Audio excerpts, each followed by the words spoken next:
नमस्कार साथियों। किशोर कुमार, आप पहले ही हंसते थे, का एक बड़ा मशहूर गाना था, चिंगारी कोई भड़के तो सावन उसे बुझाए, और सावन जो आग लगाए तो उसे कौन बुझाए। देश की सबसे बड़ी जांच एजेंसी ठीक उसी तरह का सावन हो गई है, सिर्फ विपक्षी दलों पर बरसती। और जिन अधिकारियों पर भ्रष्टाचार रोकने की जिम्मेदारी है, वो खुद रंगे हाथों रिश्वत लेते हुए पकड़ लिए जाते हैं। मेरे राज्य में हुआ, कल हुआ, राजस्थान में ईडी के 2 अधिकारी नवल किशोर और बाबूलाल 15 लाख रुपए क्यों ले रहे थे?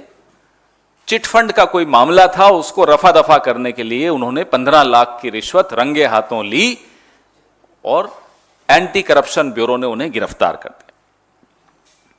अब ये 15 लाख चीज ही ऐसी है, अजीब सी पनौती है ये 15 लाख। जिसने 15 लाख को गंभीरता से ले लिया, सीरियसली ले लिया, वो डूबा। अब बेचारे 2 अधिकारियों ने भी 15 लाख, और मान लो हमारे मोदी जी ने 15 लाख सच में दे दिए होते लोगों के खातों में, तो ये हमारे जो नवल किशोर जी हैं और बाबूलाल जी हैं शायद नहीं फंसते, कल बच जाते। 15 लाख की पनौती का क्या करें बताइए। अब आप सोचिए कि ये छोटे लेवल के अधिकारी हैं, इनका रेट लिस्ट देखिए 15 लाख, तो इनसे ऊपर क्या दाम होगा, और उसके भी ऊपर जिसके हाथ में ईडी का रिमोट कंट्रोल है उसका क्या रेट होगा। कहीं ना कहीं तो रिमोट है ना ईडी का, हमें भी मालूम है कहां है, आपको भी मालूम है कहां है। तो रेट लिस्ट क्या है ईडी की, ये सार्वजनिक करना चाहिए उन्हें कि साहब 15 लाख ये लेते हैं, 25 ये लेते हैं, और ऊपर जो और लोग बैठे हैं जिनका मैं नाम नहीं लूंगा, वो कितने लेते होंगे। हम लोग सब पॉलिटिकल पार्टीज अपने स्टार प्रचारकों की एक लिस्ट जारी करते हैं चुनाव से पहले। हमारे स्टार प्रचारक और बीजेपी के सरकार प्रचारक, ईडी, सीबीआई, इनकम टैक्स, आइए, ये सब इनके सरकार प्रचारक, एनसीबी, सब ये तमाम जो इनको टारगेट दे दिया जाता है कि चुनाव आ गया है, ये लिस्ट है, इनमें से किसको आप डरा धमका के भाजपा में शामिल करवा सकते हो, नहीं होते तो फिर इनको निपटाओ। ये एक टूल किट है, मैं इसको गुजरात मॉडल नहीं कहूंगा, ये टूल किट मोदी जी का अपना टूल किट है। हम हमेशा, कांग्रेस पार्टी हमेशा जांच एजेंसियों को हम चाहते हैं वो शक्तिशाली रहें, वो निर्भीक रहें, वो किसी के कंट्रोल में रहकर काम न करें, स्वायत्त रहें, ऑटोनोमस रहें जिसको कहते हैं अंग्रेजी में। आप इन एजेंसीज को मजबूत कीजिए, मजबूर मत कीजिए। हमारी आपसे सिर्फ यही शिकायत है। They are not your frontline warriors. ED, CBI, income tax, ये कोई आपके फ्रंटलाइन वॉरियर्स नहीं है मोदी जी, कि पहले ये जाते हैं फिर आप नड्डा जी को भेज देते हो लिस्ट कि ये 5-6 लोग काबू आ गए, इनको आप ले लीजिए भाजपा में। ये क्या तरीका बना रखा है आपने राजनीति का। 95% से ज्यादा ईडी केस अगर विपक्ष के नेताओं पर होता है तो सब कुछ सामने है आपके। मैं विनीत जी को भी रिक्वेस्ट करूंगा कि हम एक डायरेक्टरी रिलीज करें, अब एड्रेस हो उसमें, फोन नंबर हो उसमें, किसके? नारायण राणे के, अजीत पवार के। शायद ईडी के पास ये एड्रेस और फोन नंबर अब नहीं है, हम दे देते हैं। क्यों नहीं जाते आप वहां? क्या हो गया? साहब से इशारा नहीं हुआ? कुलदीप बिश्नोई क्या क्यों नहीं जाते अब? अजीत पवार को भूल गए आप? शुभेंदु अधिकारी को भूल गए आप? ये सिलेक्टिव मेमोरी लॉस क्यों है ईडी में?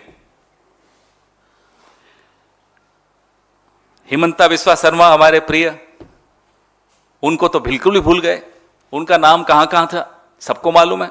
व्हाइट पेपर यही भाजपा निकालती थी। कहां है व्हाइट पेपर, कहां है ईडी?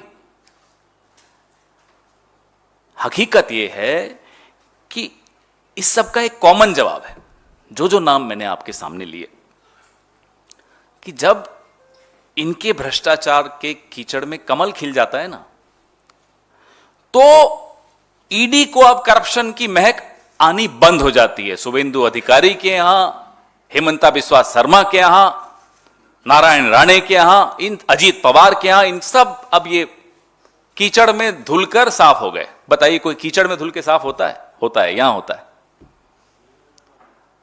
उसी कीचड़ में इनको नहलाया जाता है, उसी में कमल खिलता है और खत्म, फेयर एंड लवली। लेकिन अब राजस्थान में आए हो तो जवाब तो मिलेगा। कल मिल गया। सुना रात को यहां बड़े साहब ने कोई मीटिंग भी रखी थी, सुना है, पता नहीं, आप लोग ज्यादा जानते हैं। इमरजेंसी मीटिंग थी कि जो हमारे फ्रंटलाइन वॉरियर्स हैं उनको असली एजेंसी से कैसे बचाए। एंटी करप्शन ब्यूरो अपना काम कर रहा है, उसने बिल्कुल निर्भीकता से अपना काम किया, इनको पकड़ लिया, धर लिया 15 लाख में लेते हुए। एक ये गंभीर खतरा है देश के सामने।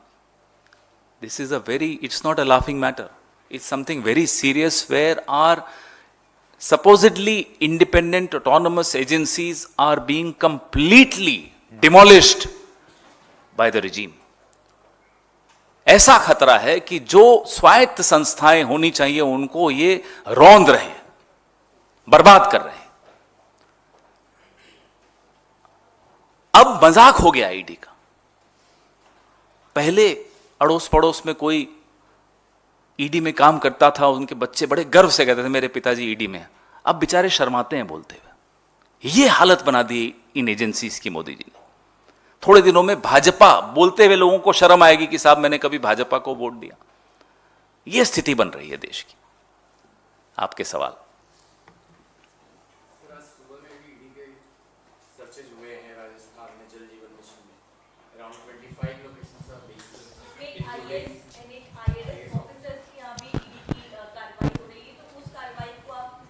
क्योंकि मैं इसमें ऐड ऑन कर रही हूँ। और इसके अलावा आपके एक मंत्री हैं महेश जोशी, उनके ओएसडी के यहाँ भी ईडी की एक बार फिर से कार्रवाई हुई है, पहले भी हो चुकी है, तो उस कार्रवाई को आप किस तरह देखते हैं सर? जैसा मैंने आपको कहा, 5 राज्यों में चुनाव हैं, 2 में कांग्रेस है। इन 5 राज्यों को भी चलिए अलग कर दीजिए। हिमाचल में थोड़े वक्त पहले ही चुनाव हुए थे, गुजरात में हुए थे। आपने देखा कि ईडी गुजरात के किसी मंत्री के यहां रेड डालने गई हो? रूलिंग पार्टी पिछले 20-25 सालों से, 27 सालों से रूलिंग पार्टी है, नहीं गई। क्यों नहीं गई? हिमाचल में भारतीय जनता पार्टी की सरकार थी, अभी हाल ही तक चुनाव थे।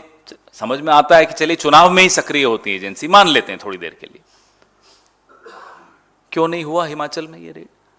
सब कुछ सामने है कि जहां कांग्रेस का शासन है, जहां गैर भाजपा का शासन है और वो पार्टी इनके काबू नहीं आ रही, वहां ये लोग रेड डालने अपने फ्रंटलाइन वॉरियर्स को भेज देते हैं, डराने धमकाने।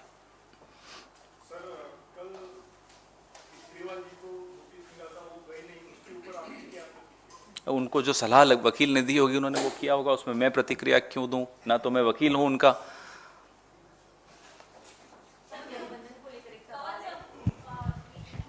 आपने मास्क पहना हुआ है सर? पोल्यूशन बहुत ज़्यादा है ना। एक क्वेश्चन उस पर भी है, लेकिन वो बाद में। सर, ईडी से रिलेटेड ये है कि छत्तीसगढ़ में सीएम ने एक बहुत बड़ा आरोप लगाया। उन्होंने बोला है कि जो ईडी ऑफिसर्स यहाँ पर आ रहे हैं, रेड्स के लिए भी आ रहे हैं, उनकी भी चेकिंग होनी चाहिए, क्योंकि बीजेपी जो है वो पैसा भेज रही है स्पेशल फ्लाइट से सीआरपीएफ के ऑफिशियल्स के लिए भी। कुछ भी संभव है इस शासन में, कुछ भी संभव है। जो हमको लगता था कि हिंदी पिक्चरों में या दक्षिण भारत की पिक्चरों में देख के हम अचंभित हो जाते थे कि एक पिक्चरें अजीब सी बना रहे हैं, ये समाज में कभी होता है, लेकिन ये होने लग गया है, ये हो रहा है। तो जो बघेल साहब ने आरोप लगाया है, इसकी जांच तुरंत होनी चाहिए।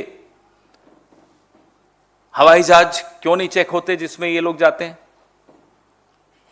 मुझे याद आता है आज से 10 साल पहले शीला जी के साथ हम किसी प्रचार में बिहार के चुनाव में गए, 10-15 साल पहले। हेलीकॉप्टर को ऐसे जांचते हैं चुनाव आयोग वाले, बैग पर्स, मुख्यमंत्री हो कोई हो, सबके जांच होती थी। लेकिन यहां तो अभी अजीब सी स्थिति है। एक प्रदेश का मुख्यमंत्री इतना गंभीर आरोप लगा रहा है, तुरंत इनको बघेल साहब के इस आरोप पे कार्रवाई करनी चाहिए। पवन जी, अभी आपने आरोप लगाया कि ईडी की सारी कार्रवाइयां जो है कांग्रेस शासित राज्यों में होती हैं। उसी क्रम में आज छत्तीसगढ़ में भी 2 व्यापारियों के यहाँ ईडी की छापेमारी अभी चल रही है। उसकी जानकारी मुझे अभी नहीं है, लेकिन यह भरोसा कर लीजिए कि भाजपा से संबंधित नहीं होगा। वहां आंख मूंद लेते हैं, बुरा ना देखो बुरा ना सुनो, वो वाली मुद्रा में आ जाते हैं। दिल्ली में सरकार के कामकाज को आपने देखा है नजदीक से। जो दमघोटू हवा है दिल्ली में, जो सांस जिंदगी छीन रही है, लेकिन केजरीवाल साहब मध्य प्रदेश में कहते हैं कि जो दिल्ली की जनता ने करिश्मा कर दिखाया आम आदमी पार्टी के लिए और पंजाब की जनता ने, वो मध्य प्रदेश की जनता से मैं अपील करता हूं कि करिए। तो ये करिश्मा है दिल्ली की। चुनाव प्रचार में कौन कितना क्या बोलता है वो आपको भी मालूम है, मुझे भी मालूम है, लेकिन इतनी गंभीर समस्या है कि वो नरेंद्र मोदी जी हों या दिल्ली के मुख्यमंत्री हों, आपातकालीन बैठक इनको बुलानी चाहिए। इस पे तुरंत कुछ प्रभावी कदम उठाने चाहिए। इसमें राजनीति का कोई स्थान नहीं है कि साहब मेरी कमीज, अब तो कमीज सफेद रहती नहीं है दिल्ली में, तो ये भी नहीं कह सकते मेरी कमीज तुम्हारी कमीज से सफेद कैसे। हमने वो दौर देखा था जब 1 घंटे में सफेद कमीज काली हो जाती थी दिल्ली में की सड़कों पर। शीला दीक्षित जी मुख्यमंत्री थी, प्रभावी कदम उठाए गए और उस वक्त के विपक्ष ने भी काफी साथ दिया, ऐसा नहीं है कि नहीं दिया। हम सब साथ देने को तैयार हैं। आप लोग बैठिए, शुरू तो करिए, कोई प्रभावी कदम उठाने की दिशा में कुछ तो करिए, यही हमारी उनसे आग्रह है। सर, बिहार के मुख्यमंत्री नीतीश कुमार जो आपके गठबंधन में हैं, उन्होंने कहा कि कांग्रेस पार्टी तवज्जो नहीं दे रही है गठबंधन का। कांग्रेस तो 5 राज्यों के चुनाव में व्यस्त है, लेकिन गठबंधन में कोई बात नहीं। नहीं, अगर उनको ऐसा है तो कल बात हो ही गई, जवाब दे ही चुके हैं। उसमें बार बार क्यों रिपीट क्यों करवाते हो? कुछ भी पूछना हो अभी पूछ लीजिए, फिर फ्लाइट लेनी है तो भागना है। हाँ हाँ, बोलिए बोलिए। सर, भारतीय जनता पार्टी आरोप लगा रही है कि लगातार इजराइल और फिलिस्तीन युद्ध के जरिए आप लोग तुष्टीकरण की बात कर रहे हैं। पैलेस्टीन और हमास का समर्थन करने को आप तैयार हैं। कांग्रेस पार्टी सिर्फ चुनावों में फायदा लेने के लिए कर रही है। भारतीय जनता पार्टी को हम अपने तमाम स्टेटमेंट भेज देते हैं, उनको समझ में आ जाएगा। लेकिन हम ये जरूर जानते हैं कि अलग अलग तरीके से इस देश के मुद्दों से ध्यान कैसे बटाया जाए, इसकी एक training workshop Bharatiya Janata party को लेनी चाहिए। हम भी सीखना चाहते हैं साहब, बड़ी बखूबी आप ध्यान बटाने का काम करते हो। आइए ना, सिलेंडर की कीमत पर आइए ना, दिल्ली की पॉल्यूशन पर बात करिए ना, महंगाई पर पूरी बात करिए, बेरोजगारी पर बात करिए, महिला सुरक्षा पर बात करिए। क्यों मुद्दों से ध्यान हटाते हो? जाति जनगणना पर बात करिए। अब मोदी जी कल छत्तीसगढ़ गए, इनकी स्क्रिप्ट राइटर भी मुझे लगता है अब थक गया है। स्क्रिप्ट राइटर अब बदल भी देंगे तो लेट हो गया, वही पुरानी बात, मैं ओबीसी हूं, मेरे को गाली दे दी। अरे आप ओबीसी हैं, आपको गाली दे दी, ये क्या मुद्दा है? ओबीसी की हमने तो आपको जाति जनगणना की मांग की, उस पर जवाब क्यों नहीं देते? ये सब सवालों से बचने का एक ही रास्ता है। लेफ्ट हाथ क्या कर रहा है उसकी तरफ आपका ध्यान नहीं जाए तो राइट हाथ से कुछ कर देंगे। आपका ध्यान यहीं रहेगा, इधर से एयरपोर्ट बेच देंगे, पोर्ट बेच देंगे। तो हमेशा राइट हाथ जो कर रहा है वो मत देखिए, लेफ्ट में क्या चल रहा है वो देखिए। सर, लास्ट सवाल रहेगा, एक बिग बॉस विजेता है YouTuber Elvis Yadav.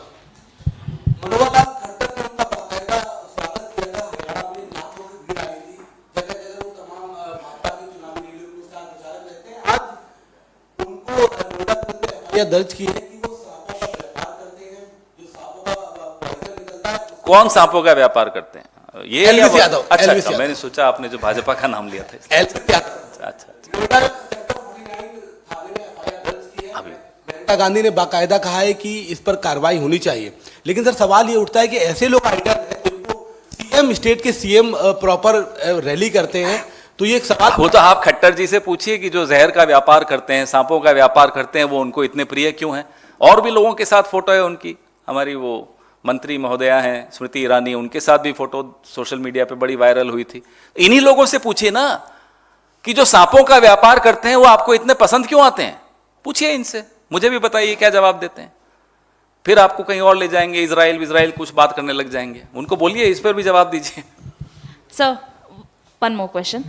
Sir, as the election campaigning is going on in Telangana, now KTR has responded to all the claims which are being made by the Congress party, and he has called Revant Reddy as well as Rahul Gandhi Pappu. What is your response to that, sir? Obviously, he will do what his master's voice. His master is sitting in Delhi. So whatever the master will say, he will also repeat. But he doesn't realize all these scripts are outdated. They are gone. They should come up with new script writers. And Telangana has a very rich culture of script writing. They should just borrow from the film industry if they don't have their own script writers.